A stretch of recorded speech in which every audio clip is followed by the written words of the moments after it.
Ersin. Hi, What a great pleasure. Great pleasure to How see you doing? you too. Thank you for taking a few moments here to have a conversation with me. I guess this is actually our real first meeting, so tell me a little bit about why you opened this magical place, because I have to say I didn't know something like this existed. I've been fasting for numerous years. I've been very interested in it in regards to, I think I've always kept a little bit of an eye out for what's going on with alternative ideas about treatment of cancer and chronic disease, but more so as a very superficial, more personal level. How am I going to extend my life? How am I going to be sure that I'm not going to be falling short of some of the diseases that society and everybody has told me I might be predisposed to have, which now I know isn't the case. But I was sort of coming here to drink water, and a lot of my friends said, why are you going to Thailand? I'm like, well, I can go to Thailand, the weather's great, you know, why not? And I heard a lot of people that have been on certain detoxes feeling sorry for themselves, laying about, etc. That's not what happened here. So tell me why that's not what happened here.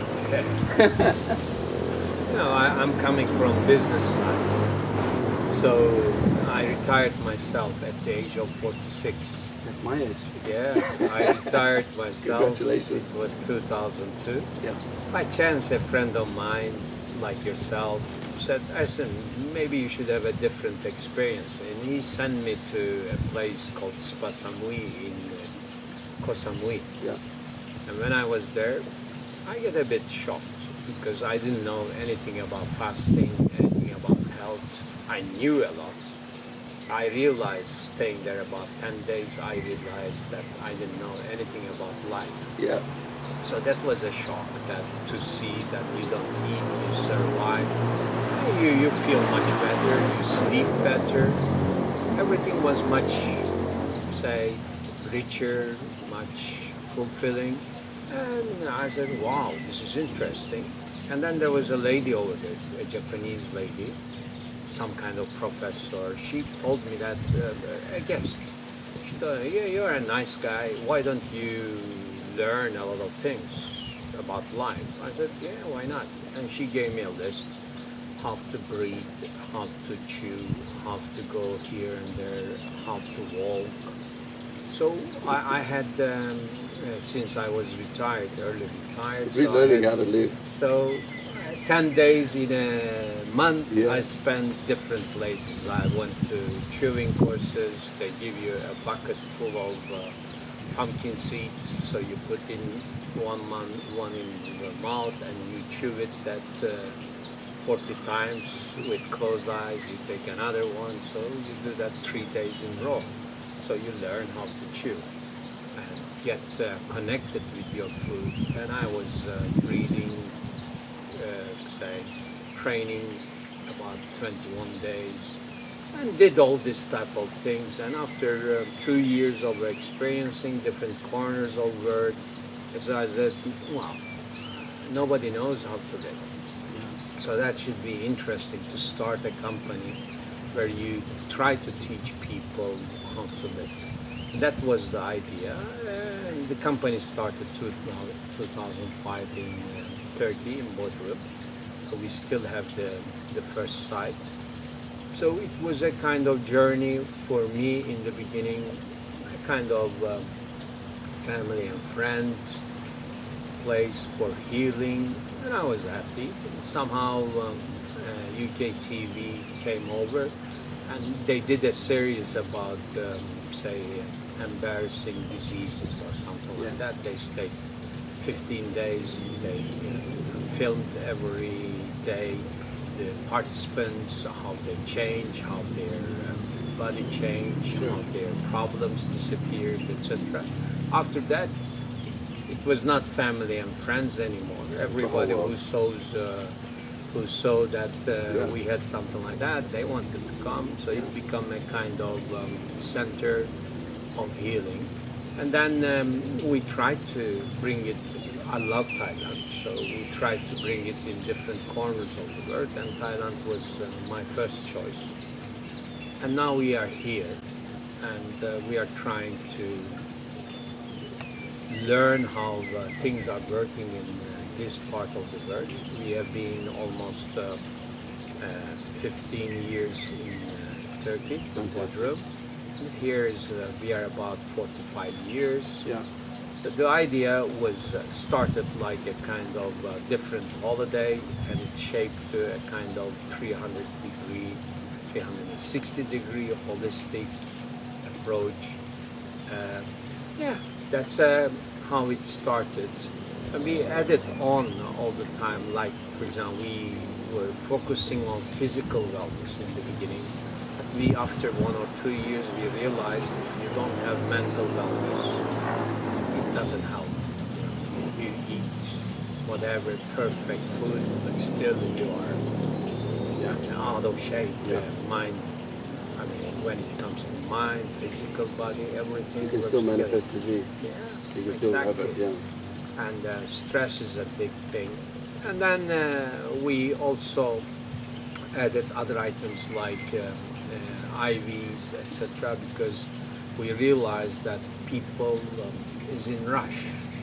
So if I come and tell you, okay, you can get rid of your whatever disease you have in 8 months, if you keep yourself clean, mentally healthy, etc., you say, oh, it's too long.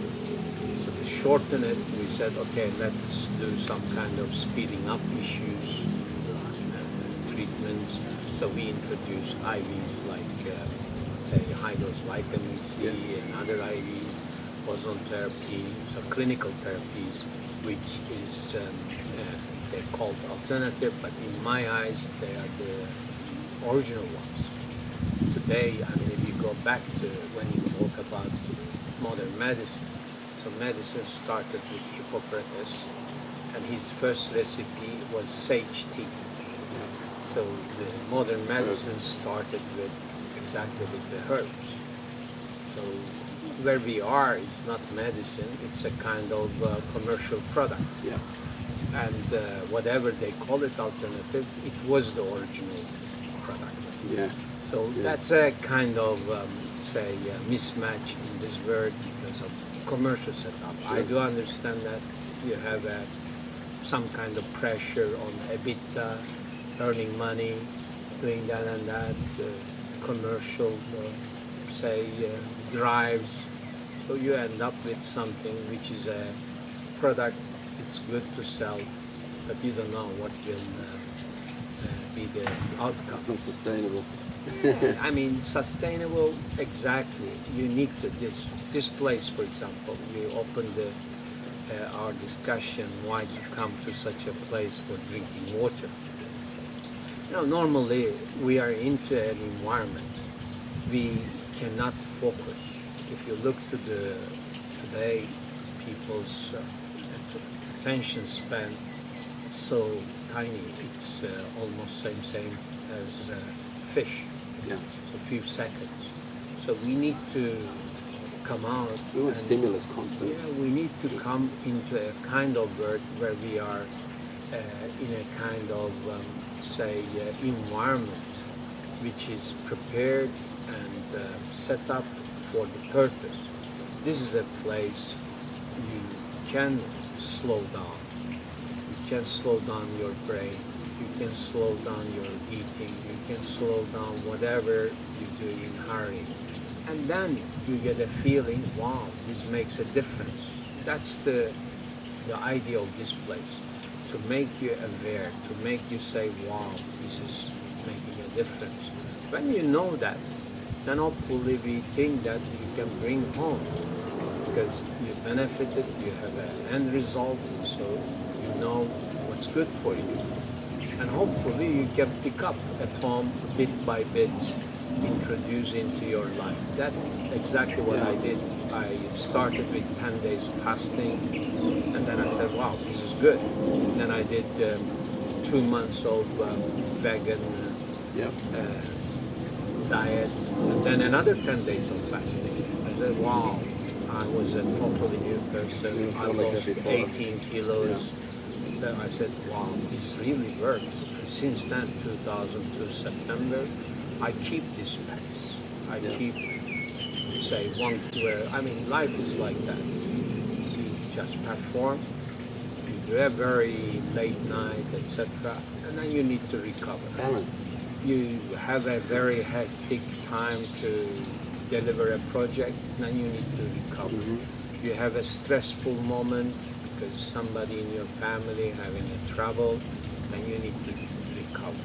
So you need to learn how to perform and recover. And it could be food, it could be alcohol, it could be whatever it is. It could be mental stress. You stress your body. I mean, even food stresses the body. We have digital stress now. Yeah, digital stress is a bigger problem because, you know, when you look, I'm coming from digital world, so my background is telecoms and media. So when you look to the digital side, it's even worse because, you know, the number of stimulus, signals, which, you know, every person works with a simple logic. You get signals, triggers, you can't do anything about that. You have something called reference frame, which is already built first 5, 6, 7 years of your life. That reference frame is the way you read your triggers, and then you release a hormone to tell the body how do you read your world, your situation. And that moment, only that moment, you have a chance to be part of this process, this flow. If you can follow your hormone, if you can feel the change, that's based on your mindfulness. If you are mindful, then you feel the chemical changes in your body.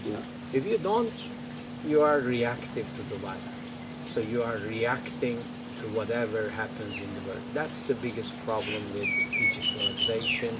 You have millions of triggers, and we call it justified stress versus unjustified stress. Like, for example, reading something in Twitter.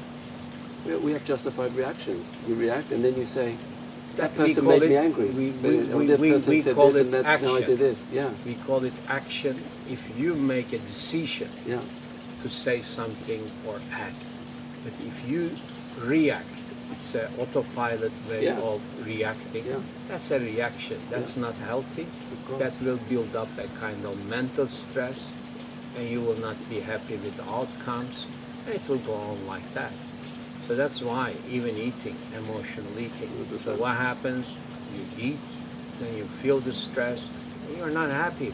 You get depressed, and then whatever it is. So that's why, I mean, when I was born 1956 and until 1970, I was 72, 73.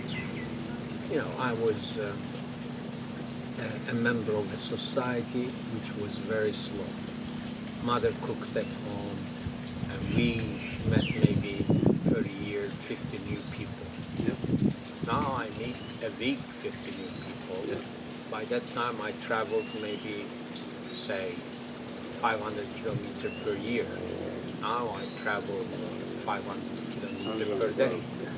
So everything has speeded up and become more and more. And then what you need to learn how to survive. So that's why I say it's a technique you need to learn here, how to eat, how to survive in this type of complexity. In the 21st century, it's very complex society, especially for the ones who's in life in big cities, etc. If you are a farmer and you are, out somewhere, of course you are not part of that complexity if you are not in the Facebook 24 hours or 3. But if you are in the, say, this type of society, me and you are in, we need to learn how to survive. And it's a big deal. There are, I find ways of surviving easily. Well, we have mechanisms, but we need to learn the right ones. And we need to and unlearn also some of the old learning ones. is, all these things are, it starts with insight. Like I said, wow, that's an insight. I got an idea. Paradigm shift. That's an idea. Yeah. But then to make it a kind of internalization, making it a kind of way of living, I need to do maybe 2 years gradually conversion from 80% eating useless stuff down to 20. Now I'm 90-10. I eat 90% healthy, 10% unhealthy. Yeah. But it took time. Yeah. Also mentally, it's worse. Like now I'm trying to learn how to lose. How to what? How to lose your wallet, how to lose your watch, how to lose your, how to drop your phone and get it, glasses crashed, etc. That's a big thing, you know. I'm trying 2 years now. And it's very difficult because the program is so solid there, based on not losing, collecting and not losing. Yeah, very good concept. So now, I mean, food is easy. You can change within 2 months. It's easy. Mind is, wow, it takes. Like, mind-wise, I always say, learn validation. That's easier. Validate the other part. So make him comfortable being, communicating, interfering with you. That's okay. That's maybe takes 6 months. But other things, like radical acceptance, takes maybe 2 years, 3 years, 5 years. Unless there's a shock, right? Even the shock, sometimes people you see, shocks are even, those are doesn't helpful. It gives you an idea. But training, you know, rewiring your hardware. But the shock tells you that maybe because we're so hardwired, what we're doing is wrong. But you see, shocks puts you in a stress. I agree. So you try to solve your problem. Yeah. We call those people wounded healers. If they have a problem and solve it, they can become the best healer because they know exactly what you feel. Yeah. If they are taught they haven't had the problem, they're not so useful. A lot of people goes to university and learns a lot, but they can't have the compassion, same empathy, etc. with the other part. They know the theory, but the practical life, for example, I give you an example to finish this. Yeah. I had a friend, he recovered from being alcoholist. So every time I went to a restaurant, he was just screaming out, I want to have 2 sparkling water. I said, what kind of person is this? I know this guy, he was normal, etc. I couldn't solve this. And one day I asked one of my friends, who was alcoholic also, he said, oh, that's easy, because he doesn't want to hear the question of what would you like to drink. So that's so simple, huh? Yeah. So I know so much, I'm graduated here and there. Yeah, this is a paradigm shift. I can't understand, like that. But that guy could because he was an alcoholic But himself. You were judging him in a different way. I didn't understand. Even I don't judge, I don't understand. Yeah. Very nice, thank you. Thank you. Much. Could I finish on one other question? Yeah, please do so. How did you find, I know that you said you started with a certain vision and then the team just grew. How did you find this incredible staff that you have here and that are obviously traveling around? Because if you want to mention a couple of the I mean, you have so many superstars there, so how difficult ones that you have. I do understand your question. The thing is, you know, when you, nowadays, a lot of people have interest of curing themselves and giving away health. So we get weekly, maybe hundreds of people who says, oh, I want to do something around this, etc.